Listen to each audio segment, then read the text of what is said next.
All right, folks, it's about that time. We got UFC 207 Nunes taking on Rousey.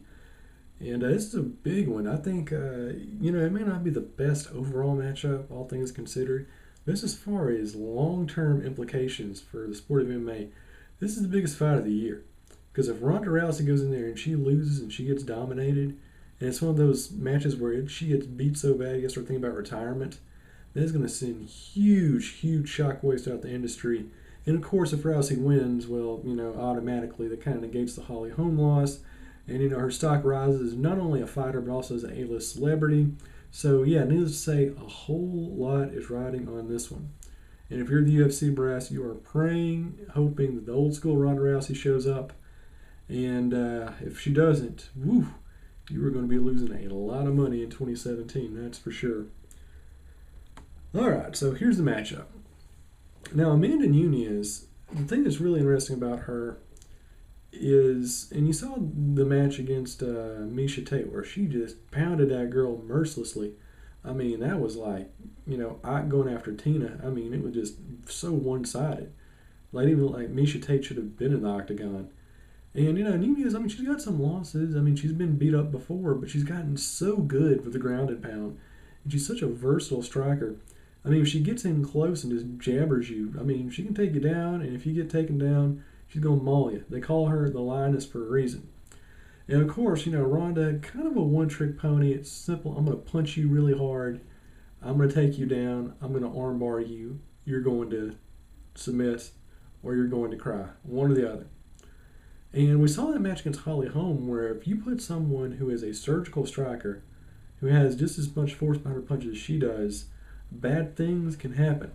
And, I'm not going to say Nunes has sort of the versatility that Holly Holm has, but we saw it in Miesha Tate. She can knock you silly.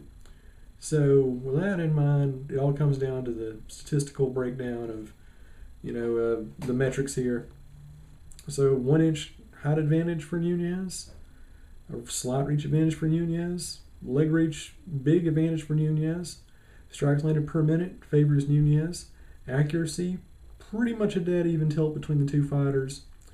Nunes absorbing less strikes per minute, slightly better defense against strikes to Ronda Rousey. Now, of course, the big difference is in the takedown averages. Looking at Ronda Rousey, she's getting about 6.42 per fight compared to 2.07 for Nunes. Takedown accuracy way better for Ronda. Takedown defense actually favors Nunes by a pretty good margin. Submission averages, obviously, it's 4.94 for Rousey. Huge advantage over Nunes, who has about 1.19 per fight. Lots of jargon, but it's important. So you look at this, it's pretty obvious. Nunes, she's a better striker, better wrestler, better submission artist, goes to Rousey. The question you got to think about now is Nunes striking good enough to prevent Rousey from getting any good shots in or going for a takedown?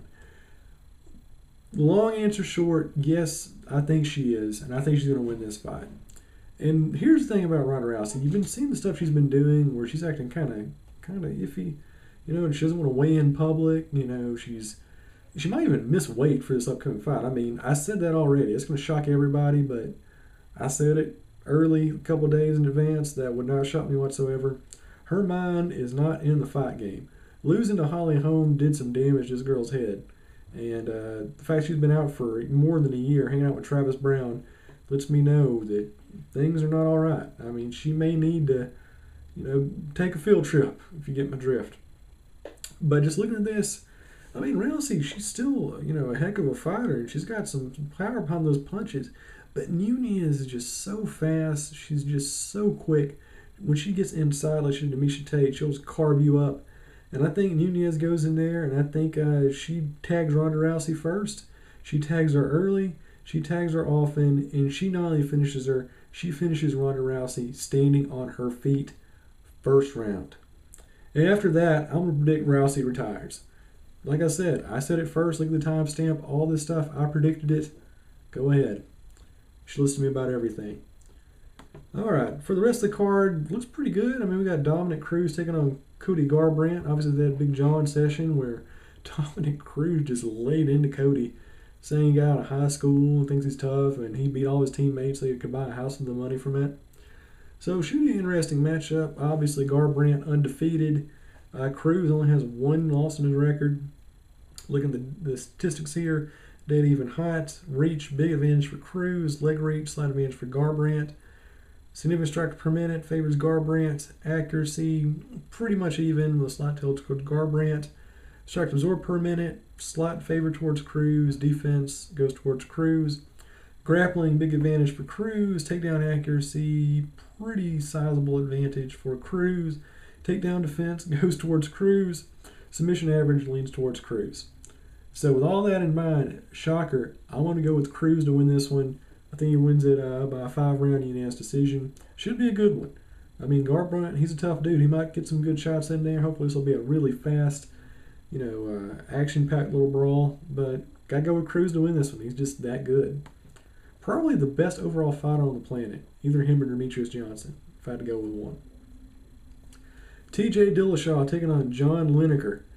Let's see what we got here. 66 inches, so pretty big advantage for Dillashaw. Reach, arm reach anyway, dead even. Leg reach goes towards Dillashaw.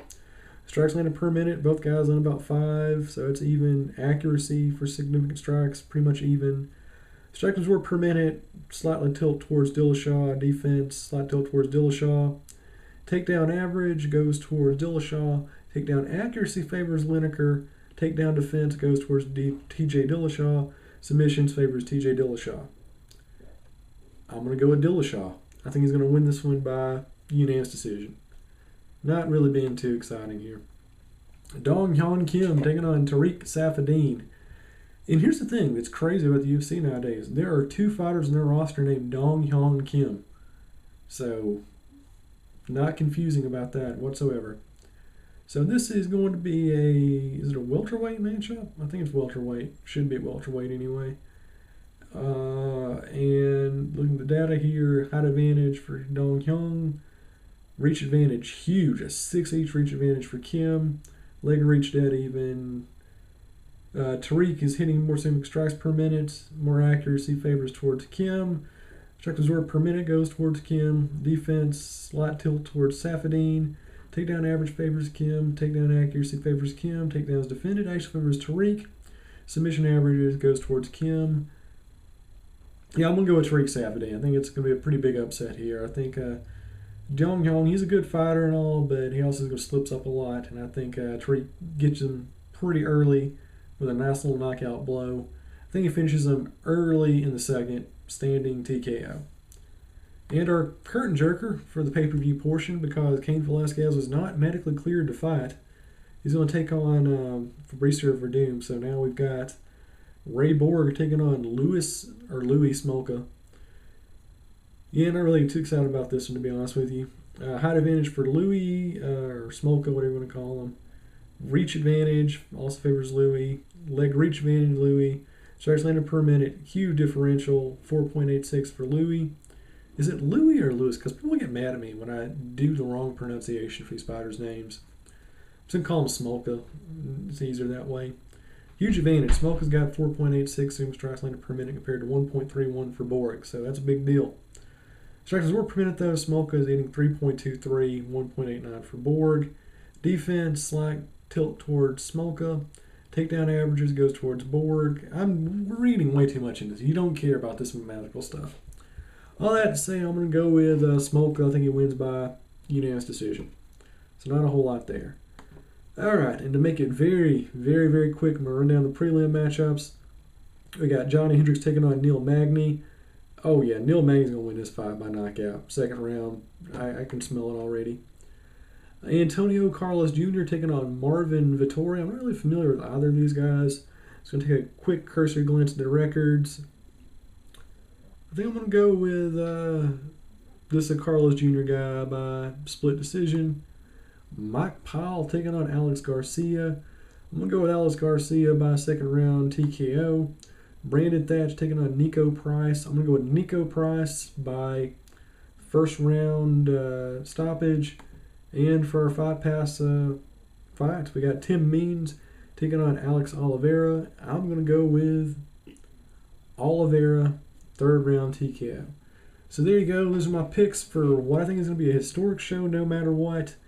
Like I said, I think it's probably going to be the curtain call for Rousey. I think she's got way too many things going on in her head that do not bode well if you're going to be a professional athlete. And I think this is, if nothing else, is going to be historic, even if she makes the show. Because like I said, I think she's probably going to miss weight.